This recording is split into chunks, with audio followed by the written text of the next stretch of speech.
On the night of February 5th, 1978, snow began to fall on New England. 3 days and 55 inches later, the Northeast was covered in a white blanket, paralyzed by the blizzard of '78. They just said it was going to be just a small storm, and so people just took it at that. It was snowing, not too much in the beginning, and then it just kept snowing and snowing and snowing pretty hard. They were just telling you that there was a snowstorm coming. I don't think they at the time realized how much snow that we were really going to get. Just kept getting worse and worse, and a lot more than what we got. We came out and it was sleeting and windy and really, really bad out. We turned on the news, and of course they said there was going to be a storm, but they did not predict how severe it was going to be. We were just lucky that we came home.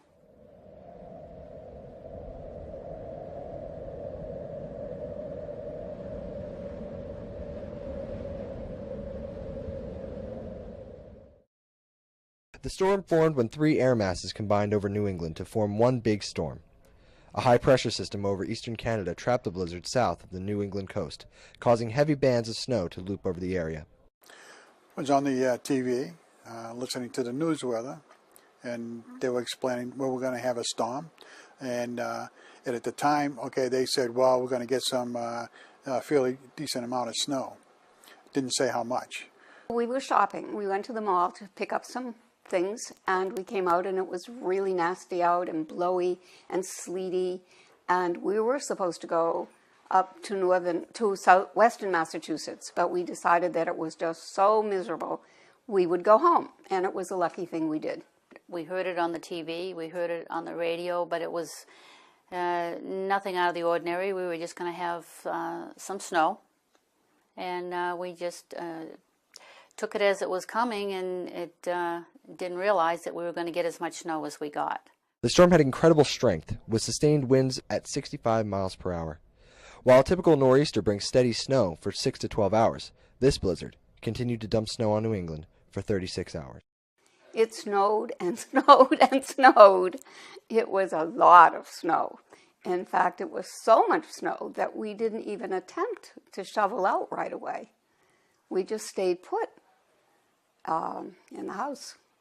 We were looking out the window, and as the snow in the storm was getting worse, as it kept going, we looked out the window, and I said to my wife, I said, look at the snow. It's halfway up the cars. Okay, then I looked out again as the snow kept coming down, and by the time the snow was done, we couldn't see our cars. It was all snow. At times, snow fell at a rate of 4 inches per hour. Many people were not prepared for the severity of this storm. Weather forecasting has become very difficult in New England, and its reputation caused the public to ignore the initial warnings. People just thought we were just going to get a little bit of snow, and that was going to be it. So I don't think the public was prepared for it at all. They definitely were not prepared, because there was a lot of things going on in the cities, in all the towns, okay? Definitely not prepared. They didn't have enough trucks. They didn't have enough sanders. They didn't have anything. Not expecting this because of the fact that they didn't really know what was happening. Throughout the Northeast, people became trapped in their homes with snowdrifts of up to 15 feet. Many employees at major companies were sent home early so not to be caught in the storm. However, many others were trapped at work for several days.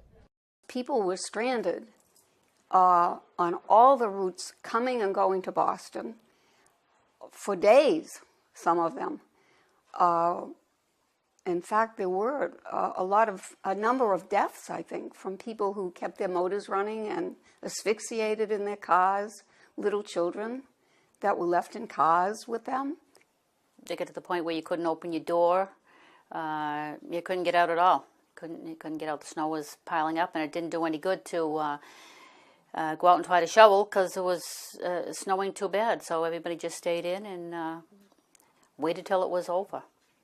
We were in the house here for 4 days, and we didn't plan on going anywhere, couldn't go anywhere. There was no transportation of any kind. 4 days had gone by before we moved the first car out of our parking lot. I owned a car, and it was totally covered with snow. You couldn't see it at all. It had snowed so much. First of all, just getting out being able to get out your door, and then finding where your car was because it was buried, and then no place to throw the snow because we had so much of it. In total, 3,500 cars were found abandoned and buried during the storm.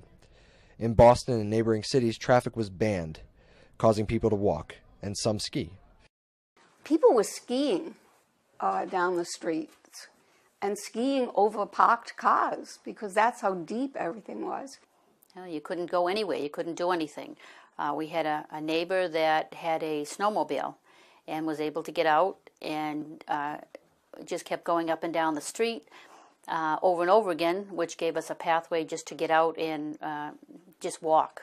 That's all you could do. There was nothing else you could do until the plows were able to get out, and that wasn't for days. By that time, maybe the third day, the plows had started coming through a bit, and you could walk on the road a bit. But sidewalks and pathways were really impossible. In New York City, schools were closed. The majority of the interstate system had to be shut down for a week, along with plane and train travel.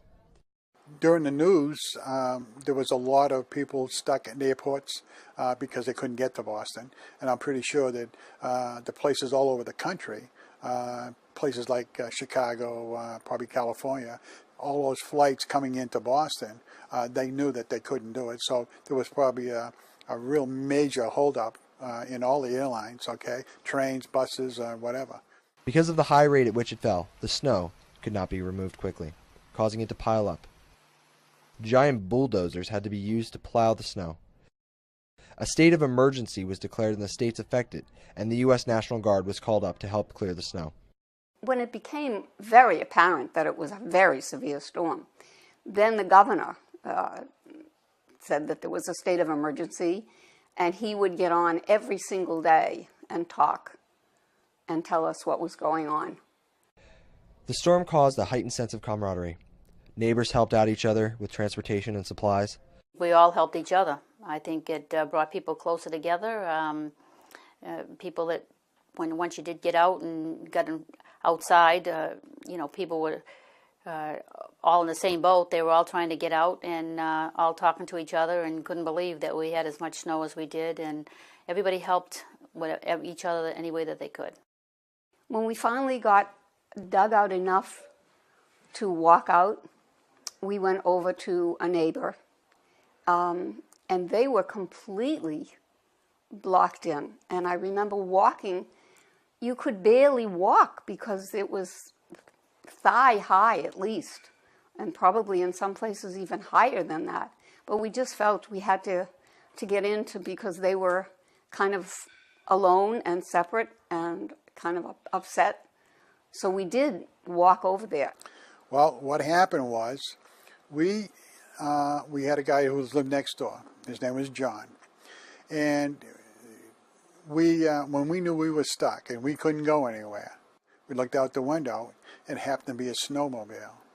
And this guy, John, came up with the snowmobile, came upstairs, knocked on everyone's door, and asked us all if you people need any shopping of any kind, like a list. He made a list. We gave it to him. He went shopping for us on his snowmobile. Went all to the places with the supermarkets where you couldn't even get into a supermarket, he said, because of the snow. But they were open. And he brought all the groceries back, okay, and he brought them in and he passed them out to everybody. So we never went out without any milk or coffee or food that anybody was short on, because he did it with his snowmobile. There was a kind of camaraderie about meeting neighbors and chatting about what you had and what you could get and sharing what you had. A new tradition was born in New England known as the bread and milk runs. At the word of a storm, everyone would hit the supermarkets, leaving the bread and milk shelves empty. Once people were able to get to the stores, whatever was there was gone very quickly, and there were days and days before they got any more supplies in. So whatever you had in the house was what you had. When the road cleared somewhat and we could get a path out here, we walked to the supermarket. And there were many people walking to the supermarket. And they were not very well stocked, but enough so that you could get by and for what you had in the house. But it was a week before everything went back to deliveries and people getting fresh supplies. But we did walk, and people were walking and dragging sleds, and then whatever they found in the market, that's how they would get it home. A lot of people were walking on the streets from the grocery stores, holding bags, and so a lot of people traveled by foot to go there shopping. After the storm was over, the affected area was paralyzed for over a week. Approximately 10,000 people were forced into shelters. 2,500 houses were damaged. 54 people were killed, and there was $2.3 billion worth of damage.